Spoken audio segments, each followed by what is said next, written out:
Manajemen Sriwijaya FC menanti PSSI dan PT LIB terkait nasib kompetisi Liga 2 2022. Sriwijaya FC menilai evaluasi yang dilakukan PSSI segera mengambil keputusan nasib kompetisi. Libur yang terlalu panjang berdampak pada kondisi finansial klub termasuk Sriwijaya FC. Sriwijaya FC meminta PSSI memberikan subsidi untuk operasional klub. Saya pikir kalau PSSI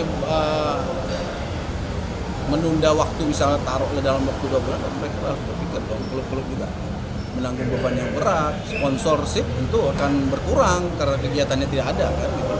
Nah, saya pikir PSSI harus, ya kalau bahasa mengganti rugi itu kan terlalu, tapi memikirkan subsidi juga lah. Saya pikir menjadi kewajiban PSSI ya sebagai apa namanya wadah dari seluruh klub-klub seluruh Indonesia ini.